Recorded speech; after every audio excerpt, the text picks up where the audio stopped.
পরিবর্তন করতে হবে। ছেলেরা বিয়ে না করতে চাইলে তার বাড়িতে বিয়ের দাবি করেছেন। আবার যদি ছেলেরা বিয়ে করতে চায়, তখন যদি মেয়েরা বিয়ে করতে না চায়, তখন তো ছেলেরা কিছুই করতে পারে না, উল্টো ছেলেদের বৃদ্ধি আনা হয় না অভিযোগ। আমাদের বক্তব্য হলো, আজকে সমাজে নারীরা নারীর সিদ্ধান্ত সব, পুরুষ কোন সিদ্ধান্ত দিতে পারবে না। তাহলে পুরুষের স্বাধীনতা কোথায়, পুরুষের নিজস্বতা কোথায়? সম্মানিত উপস্থিতি, কথা আমাদেরকে বলতেই হবে, কারণ আমরা যদি কথা না বলি তাহলে নারী অপরাধ আরো দিকে উঠবে এবং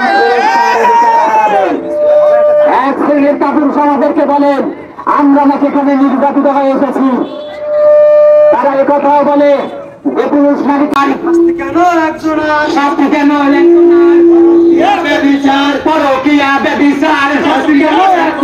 শাস্তি কেন একজনার এর দাবিতে অনশন, এর দাবিতে অনশন, নারী পুরুষ দুইজন, একটা কেন কমিশন, নারী পুরুষ দুইজন,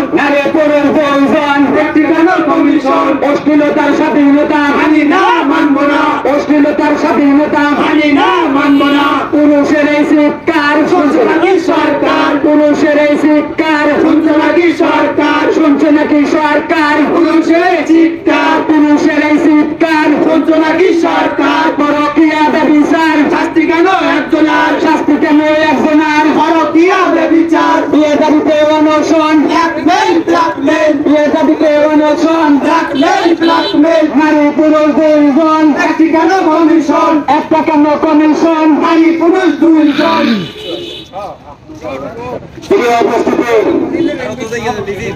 যেসব অপরাধে পুরুষের শাস্তি হচ্ছে, সে অপরাধে নারীদের শাস্তি হচ্ছে না কেন?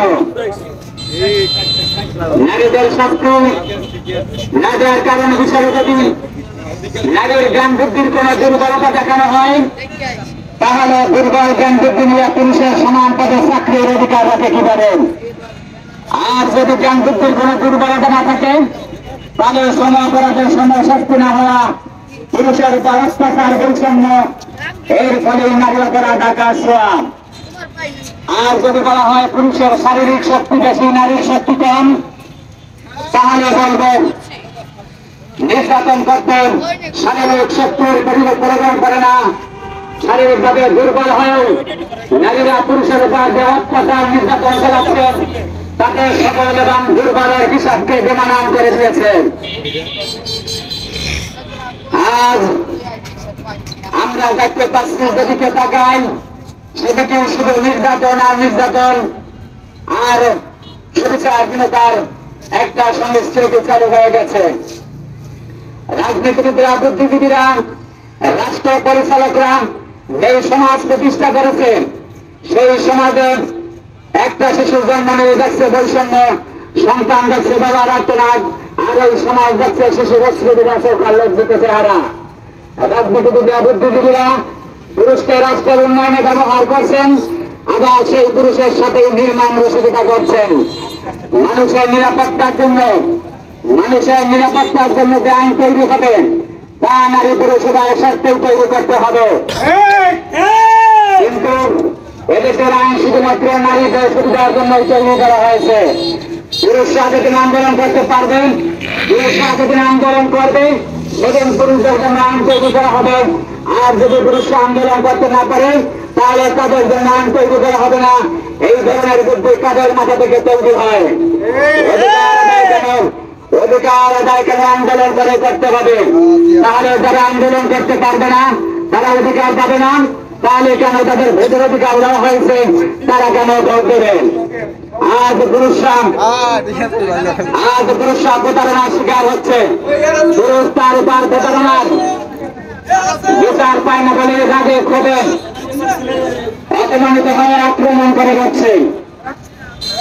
যদি পুরুষরা বিচার পেত, তাহলে এই দৃশ্য আমরা দেখতাম না।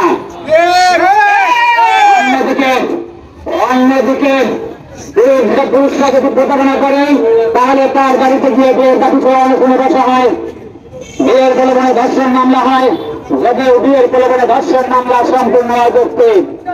যদি বিয়ের আগে শারীরিক সম্পর্ক হয়ে থাকে তাহলে তার শাস্তি দুজনকেই দিতে হবে। সৃষ্টিকর্তা যে প্রলোভন প্রচনার কথা বলে নারী অপরাধ পুরুষের উপর চাপিয়ে দেননি, তাহলে যেসব চুক্তি দিয়ে এদেশের আইন প্রণেতারা নারী অপরাধ পুরুষের উপর চাপিয়ে দিচ্ছেন তাই হলো অযৌক্তিক। বিভিন্ন হোটেলে আমরা দেখছি, বিভিন্ন হোটেলে সুন্দর তরুণীরা ধরা পড়ছেন। এই সমস্ত হোটেলে সব সুন্দরী তরুণীরা অভাবের কারণে যাননি, প্রত্যেকে স্বভাবের কারণে গিয়েছেন। যেই নারী অভাবের কারণে স্বভাবের জন্য হোটেলে যেতে পারেন, যেই নারী কোন চাহিদা পূরণ করার জন্য হোটেলে যেতে পারেন, সেই নারী প্রেমের সম্পর্কে জড়িয়েও অবৈধ মেলামেশা করতে পারেন। এখানে কোনো প্রলোভন প্রচার দরকার পড়ে না। আর যদি প্রলোভন প্রচার দেওয়া হয় তাহলে সে প্রলোভন প্রচারায় পড়বে। তাকে ধর্ম নিষেধ করেছেন, সমাজ নিষেধ করেছে, পরিবার নিষেধ করেছে, কিন্তু সে কারো কথা শুনেনি, কারণ তার যৌনাকর্ষণ কাজ করেছে। যৌনাকর্ষণে যৌনতায় বেসামাল হয়ে অবৈধ মেলামেশায় মিলিত হয়েছে। এই অবৈধ মেলামেশা থেকে পরবর্তীতে বিয়ের প্রলোভনে ধর্ষণ বানিয়েছেন। অবৈধ মেলামেশায় একজনের শাস্তি আর একজনের মুক্তি কোন সিস্টেম হতে পারে না। তাই বিয়ের প্রলোভনে যেসব ধর্ষণ মামলা হচ্ছে সেই সব ধর্ষণ মামলা বন্ধ করতে হবে। আমরা দেখেছি কয়েকদিন আগে চট্টগ্রামের হাটহাজারিতে শাকিল নামের এক যুবকের বিরুদ্ধে বিয়ের প্রলোভনে ধর্ষণ মামলা হয়েছে। কিন্তু এই ধর্ষণ মামলা দুটো পেশ আছে। পেশটি হলো, মেয়েটির বক্তব্য হলো তাকে বিভিন্ন সময় বিভিন্ন জায়গায় নিয়ে ব্যবহার করা হয়েছে, তিনি ব্যবহৃত হয়েছেন। কারণ ছেলেকে তাকে বিয়ে করবে, আসলে ছেলেটাকে বিয়ে করবে, কিন্তু এখন শুনি ছেলেটিকে বিয়ে করতে চাইছেন না। এর কারণ ছেলেটি ছাত্রলীগ করতে তার ক্ষমতা চলে গেছে, শুধু ক্ষমতাবান করে চেয়েছেন। এই যে ছেলেটাকে এখন তিনি বিয়ে করতে চাইছেন না, এখন তিনি নতুন এক অজুহাত সৃষ্টি করেছেন। তার অজুহাত হলো ছেলেটা অন্য মেয়েদের সাথে কথা বলে, তাই তিনি ছেলেটাকে বিয়ে করবেন না। ছেলেটা যদি অন্য মেয়েদের সাথে কথা বলে তাহলে সে তোমাকে কেন বিয়ে করতে চাইবে, বরং তুমি অন্য ছেলেদের সাথে কথা বলে বিদায় এই ছেলেটাকে বিয়ে করতে চাইছে না। এই যে ছেলেটাকে বিয়ে করতে চাইছে না, এই জন্য নাকি ছেলেটা তার অমন। আবার যদি ছেলেরা বিয়ে করতে চায়, তখন যদি মেয়েরা বিয়ে করতে না চায়, তখন তো ছেলেরা কিছুই করতে পারে না, উল্টো ছেলেদের বুদ্ধি আনা হয় না আমাদের। আমাদের বক্তব্য হলো আজকে সমাজে নারীরা নারীর সিদ্ধান্ত সব, পুরুষ কোন সিদ্ধান্ত দিতে পারবে না। তাহলে পুরুষের স্বাধীনতা কোথায়, পুরুষের নিজস্বতা কোথায়? সম্মানিত উপস্থিতি, কথা আমাদেরকে বলতেই হবে, কারণ আমরা যদি কথা না বলি তাহলে নারী অপরাধ আরো বেড়ে উঠবে এবং এক শ্রেণীর কাপুরুষ আমাদেরকে বলেন আমরা নাকি এখানে নির্যাতিত হয়ে এসেছি। তারা একথাও বলে যে পুরুষ নারীকে